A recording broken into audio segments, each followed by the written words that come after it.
Hello everyone, and today I'm going to be doing a follow-up video on my debunkings of the case of both Max Headroom Incident videos ever having used the same footage.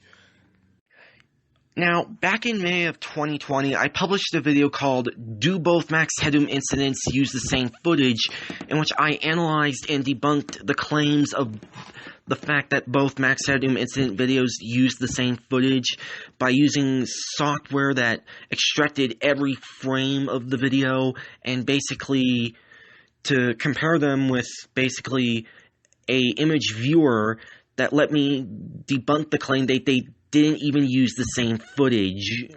Well, just 4 months ago, a YouTuber by the name of Aaron Harvey pointing out to me that they could have been using different parts of the same tape and that each incident showed a different part of the same broadcast at different times at a different station.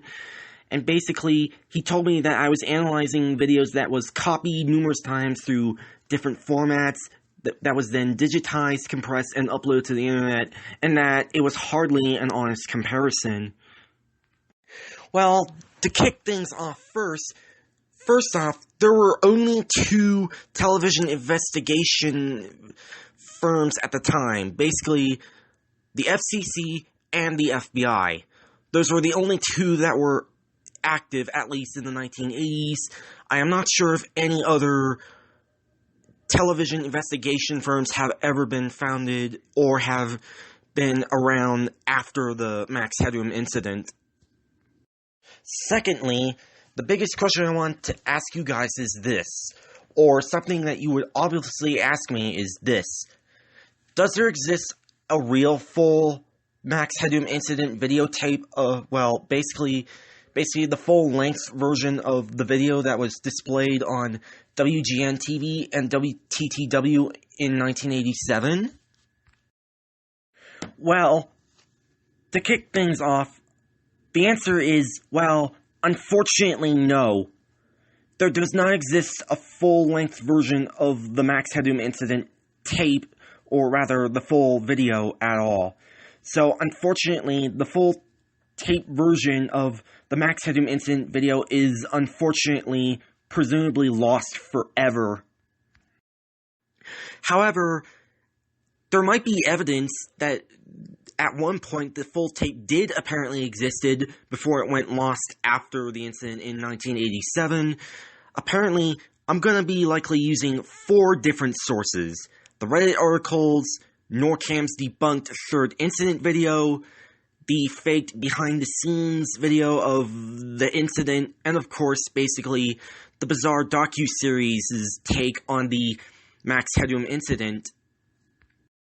Around November 2010, a Reddit poster claimed to know the people behind the hijacking incident, and around 2013, a follow-up to the discussion from Reddit's Chicago forum verified the original poster's details and confirmed the story.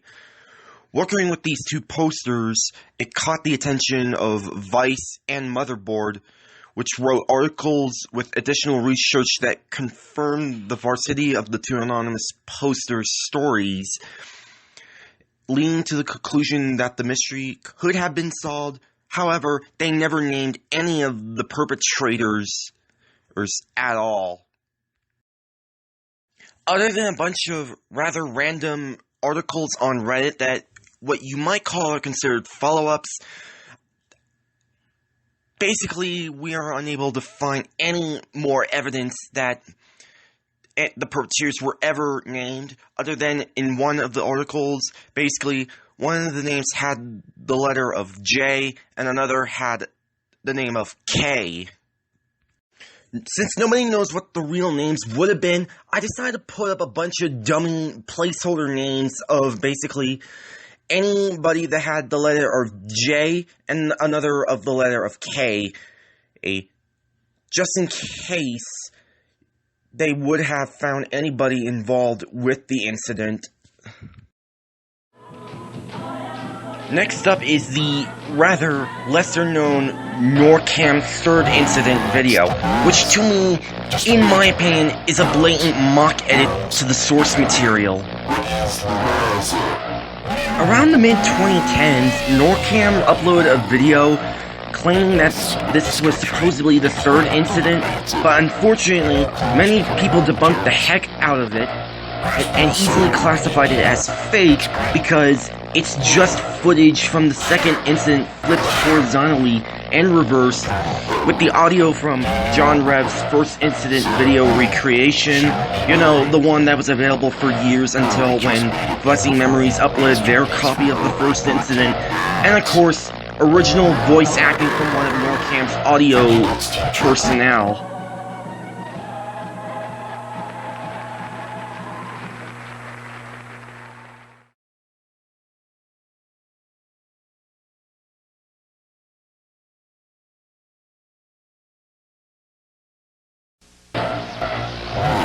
What's the noise? Just imagine. Drones. Drones everywhere. What is the noise?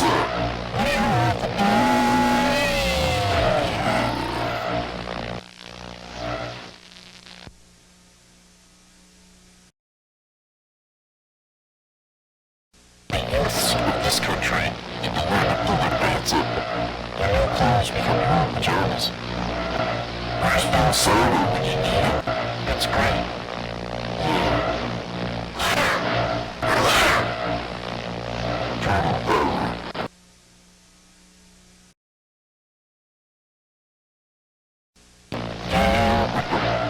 So show me mine. Oh, I just made a beautiful new masterpiece for all my NORCAM nerds. Forget it's tea chocolate.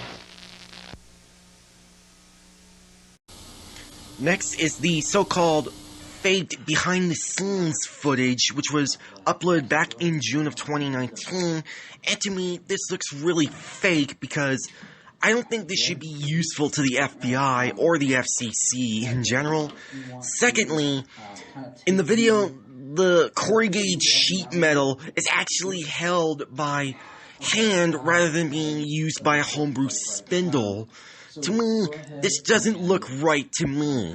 Turn it back and forth, side to side, you know what I mean? From the looks of the video, it kind of reminds me of those old mid-2000s found footage movies, or like somebody was like trying to make an unofficial fan film interpretation of the incident, but they just gave up halfway through and they just, you know, released their half-baked footage to the public. That's pretty much all I can say about this behind-the-scenes footage that is, of course, indeed, basically debunked fakes. The last major source I would like to talk about is the one you probably kind of heard of and likely watched, and that, of course, is, the bizarre docu-series' take of the Max Headroom Incident. To me, in general, this is pretty much the closest thing we're going to get to Max Headroom Incident, the movie, or rather, basically, a film adaptation of a real-life television hijacking incident, at least here in the US. Now, unfortunately, I will not show you any clips from the bizarre docuseries because I don't want to get into any legal troubles with the Reyna brothers, particularly Matthew and Andrew Reyna, because I just don't want to get this video copyrighted, apparently. But I will tell you the details they discussed in that video. Now, this is what the bizarre docuseries detailed on their take of the Max Headroom Incident. Now, they believe the culprits were likely in the north or northwestern side of downtown Chicago from the trajectory of a nearby rooftop, which could likely explain that they were near the transmitters at both WGN-TV and WTTW. They also believe the culprits likely had a background in broadcasting, video and audio engineering, and video production in general. They also believe the culprits took the video to an editing suite to shorten it from its original length, which is likely noticeable during the spanking scene in the video where Max Headroom gets spanked with the fly swatter before, the video ended up cutting to black. They speculate that the video was likely shot in a garage or warehouse late at night, which is likely noticeable with the lighting and basically how they got access to the corrugated sheet metal, which was pretended to be the background from the Max Headroom film, TV, and advertisement appearances. Now, they believe there was at least 3 people involved in making the video. 1 to operate the camera, 1 to imitate Max Headroom, and 1 person during the spanking scene, which some people believe that he or she is wearing a French maid outfit, but they speculate that it is a German barmaid outfit. Now, those of you who were growing up in Chicago know that in the 1980s there would usually be German and Polish festivals that would take place around the time the hijacking would have occurred. So it's likely that the culprits likely snagged one of them through a nearby costume shop or something like that.